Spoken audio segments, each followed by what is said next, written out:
भोलेनाथ की। मित्रों, क्या आप जानते हो किस प्रकार भरत जी ने अपने हिरण वाले शरीर का त्याग किया। एक समय की बात है कि भरत जी गंडक नदी में स्नान करके अपने नित्य सेवा पूजा पाठ से निरत होकर नदी के तट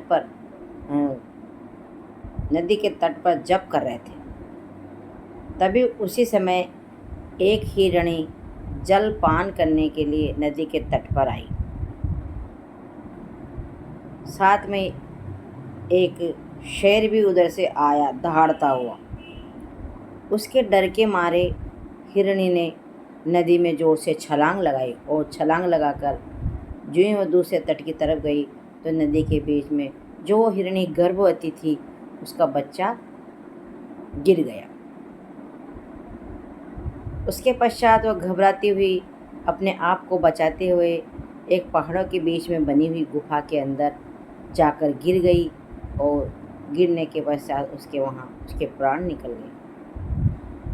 उसी समय नदी का तट पर बैठे हुए भरत जी ये सब दृश्य देख रहे थे तो उन्हें उस हिरण शावक के बच्चे पर दया आ गई जो कि नदी के बीच में गिरा हुआ था।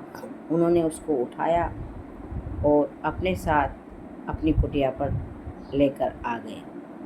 वो उसको इस तरह से लाड़ प्यार करते, उसका इस तरह से लाड़ प्यार करते जिस तरह से अपने माता पिता अपने नन्हे मुन्ने बालकों का करते हैं। वो उसी तरह से उसको डेली नहलाते, जल पान कराते, उसको प्यार करते, शयन कक्ष में सुलाते।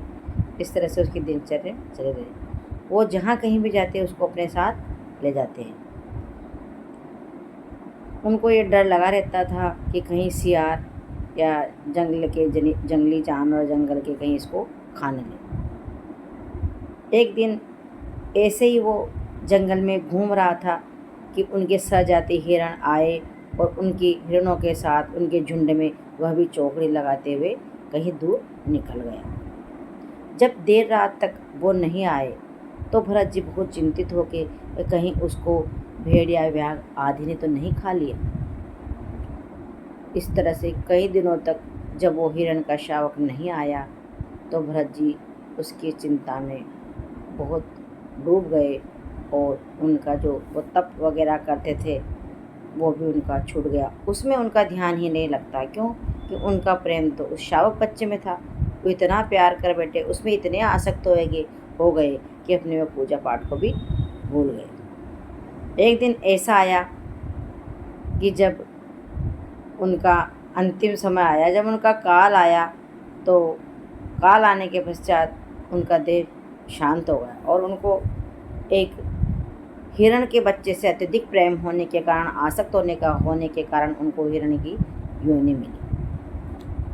हिरण की योनि होने के पश्चात उनको पूर्व जन्म की सारी बातें याद रही कि किस तरह से मैं नदी के तट पर तपस्या कर रहा था और ऐसे राशि उनके सामने आ गया कि मैंने एक नन्हे बच्चे को पाला और उससे मुझे प्रेम हो गया। ये सब बातें उनको याद आई तो उनको बहुत पश्चाताप हुआ कि मैंने उस हिरण के बच्चे के प्रेम में पड़कर मेरे सारे पूजा पाठ भक्ति भाव को एक तरफ रख दिया। तो उनको पश्चाताप हुआ और अंत में फिर वो एक जंगल में जाकर उस हिरण की योनि में ही एक जगह जाकर बैठ गए और वहाँ पर वो अपनी तपस्या करने लगा। जब फिर उसका अंतिम समय आया, काल आया, तो हिरण ने नदी के बीच में जाकर, जो कि भरत जी थे हिरण की योनि में, वो नदी के तट में उसके मध्य में जाकर के बैठे और उन्होंने वहाँ पर अपने प्राणों का त्याग किया। बोलो भरत जी महाराज की जय।